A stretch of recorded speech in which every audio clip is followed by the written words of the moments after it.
Om Swastiastu. Perkenalkan, nama saya Imade Narendra Hesoredama. Saya dari kelas A2, reguler A2, dengan NIM 20216212121083. Jadi kali ini saya akan mempresentasikan hasil tugas pertama saya dari mata kuliah pengantar teori arsitektur. Langsung saja. Yang pertama, sebelum saya masuk ke pertanyaannya, jadi saya akan menjelaskan dulu salah satu tokoh ahli yang saya gunakan untuk membantu saya menjawab pertanyaan yang diberikan.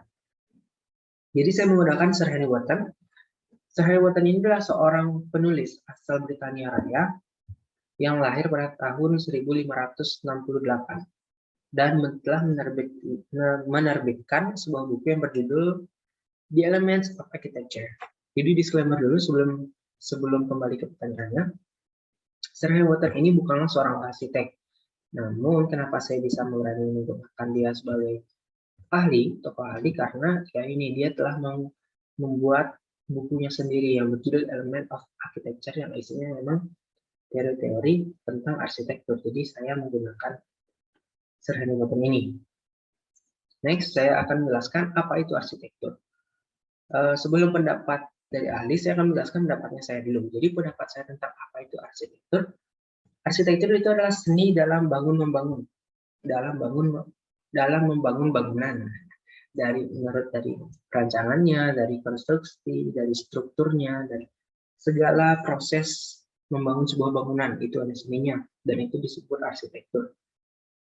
Nah, kalau menurut Sir Henry Wotton, arsitektur itu dibagi menjadi 3 aspek penting, yaitu komoditi, nilai, dan firmness. Nah, dia ini menjelaskan tentang 3 teori. Jadi sebelum Sir Henry Wotton ini ada 3 teori juga yang sangat terkenal dalam arsitektur, yaitu teori dari Vitruvius. Vitruvius itu mengembangkan teori pada tahun 1500-an, sedangkan kalau Sir Henry Wotton ini sekitar 1600-an mengembangkan teorinya.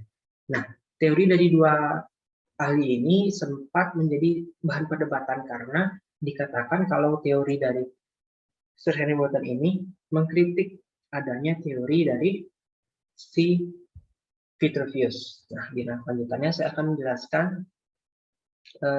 lanjutannya di nomor 2, yaitu pertanyaan tentang apa guna arsitektur. Saya langsung saja di sini akan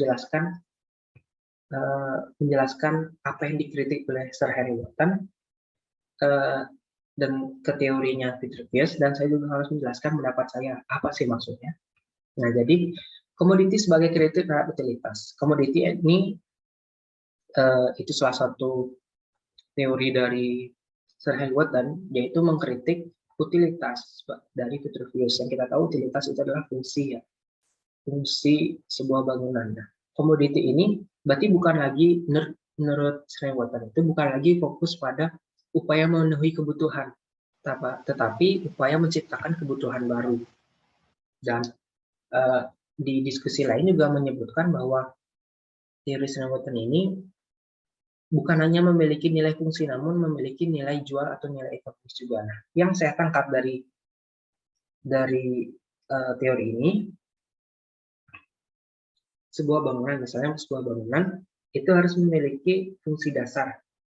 Misalnya saya akan membandingkan 2 bangunan A dan bangunan B. Bangunan A dan B sama-sama memiliki fungsi dasar, namun bangunan A memiliki fungsi-fungsi tambahan lainnya yang bukan termasuk fungsi dasar yang disebutkan dalam teorinya Vitruvius. Dia memiliki fungsi-fungsi lainnya yang membuat bangunan tersebut memiliki nilai jual lebih dibandingkan bangunan A.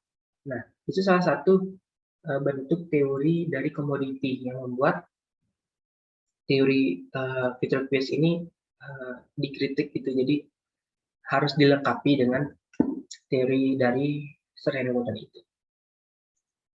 Selanjutnya saya akan menjelaskan firmness sebagai kritik terhadap firmitas. Seperti yang kita ketahui, firmitas itulah struktur atau kekokohan sebuah bangunan. Jadi firmness ini mengkritik firmitas. Jadi di pandangan kita mungkin kalau kekokohan dikritik berarti kritikannya itu ketidakkokohan, ya benar, ketidakkokohan, namun tidak berbicara tentang kekokohan saja. Nah, berarti kekokohan juga disinggung dalam teorinya Frameless ini. Seperti yang tabel ada di atas ini, kita bisa lihat kalau sebuah produk itu dibagi menjadi 3. Kurang lebih pada umumnya dibagi menjadi 3, yaitu cukup kokoh, kokoh, dan sangat kokoh. Kenapa sih kok dibagi menjadi 3? Nah, menurut saya akan membuat permisalan lagi.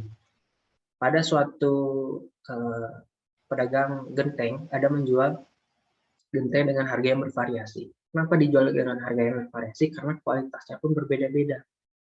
Nah, kenapa dijual berbeda? Karena supaya genteng tersebut bisa masuk ke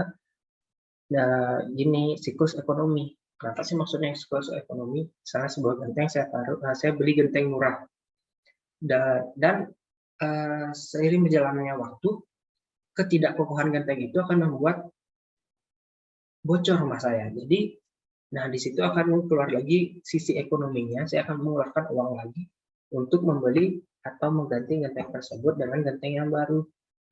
Jadi disitulah fungsinya fungsi dari ketidakkokohan ini dalam siklus ekonomi menurut Sir Henry Wotton yang saya dapat artikan. Selanjutnya, dilihat sebagai kritik terhadap Venustas. Seperti yang kita tahu, Venustas itu adalah estetika. Ya, estetika yaitu itu aja, maksudnya sesuatu yang kita lihat indah. Namun menurut Sir Henry Wotton, sebuah sisi estetika itu tidak semata-mata hanya sebagai estetika belaka. Namun estetika itu merujuk kepada kegembiraan yang dihasilkan dari upaya memunculkan sensasi. Itu cukup rumit. Jadi yang saya dapat artikan, jadi suatu desain itu, estetika dari sebuah desain itu bukan semata-mata sesuatu yang kita lihat wah indah tapi tanpa tahu apa maknanya. Jadi ini maksud itu desain itu harus bisa berkomunikasi kepada pengamatnya. Misalnya saya melihat suatu bangunan yang menyimbolkan suatu kejayaan. Jadi itulah salah satu jenis delight, yaitu estetika yang berkomunikasi dengan pengamatnya. Jadi misalnya contoh lagi, estetika bangunan yang membuat kita merasakan sensasi kalau bangunan itu menyeramkan. Itu adalah salah satu jenis delight juga. Jadi estetika atau bentuknya itu membuat kita mengkomunikasikan kepada kita supaya kita mengerti apa sih makna dari adanya visualisasi bentuk atau estetika tersebut. Itu yang saya dapat artikan dari delight ini. Lanjut, akhirnya kita ke nomor 3. Bagaimana membuat arsitektur? Nah, membuat arsitektur ini yang saya sudah dapat simpulkan sebelumnya. Jadi komparasi dari teori Vitruvius dan Sir Henry Wotton. Ini saya sudah tampilkan dalam gambar. Jadi dengan adanya teori ini membuat seorang arsitek itu bisa mengeksplorasi ide dengan lebih banyak. Yang sebelumnya cuma eksplorasi pada utilitas, primitas, dan juga Venustas sebagai basic needs atau kebutuhan dasar.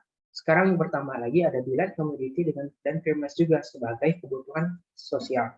Jadi seorang arsitek bisa memadukan antara keenam ini untuk membuat sebuah desain. Jadi eksplorasi untuk membuat arsitektur itu jadi lebih luas. Nah, menurut saya langkah membuat arsitektur itu begini. Jadi mungkin pada pandangan umum atau awam, ide merupakan sebuah awal dari adanya visualisasi bentuk.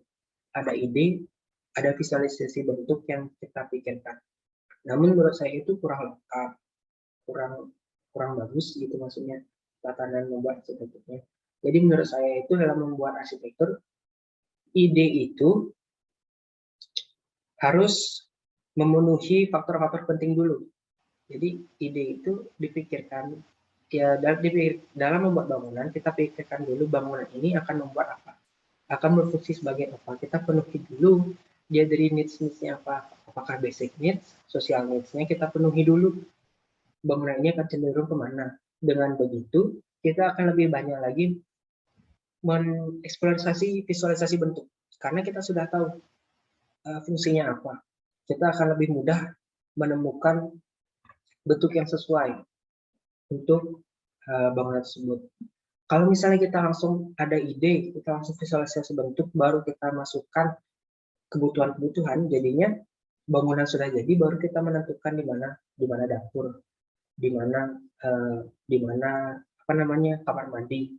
Oh, udah kadung, udah terlanjur kondisi bangunan seperti ini, hadapkan aja ke sini kasurnya atau bagaimana. Jadi itu membuat sebuah kesulitan tersendiri untuk seorang arsitek jika yang ada di pikirnya itu ide langsung visualisasi bentuk tanpa mementingkan kebutuhan-kebutuhan yang harus dipenuhi dulu. Jadi begitu. Sekali lagi saya ketegaskan, bagaimana membuat arsitektur menurut saya, yaitu kita sebagai arsitektur ada ide dulu, lalu kita penuhi ide itu supaya memenuhi faktor-faktor penting. Apa sih faktor penting itu? Yaitu kebutuhan dasar dan kebutuhan sosial.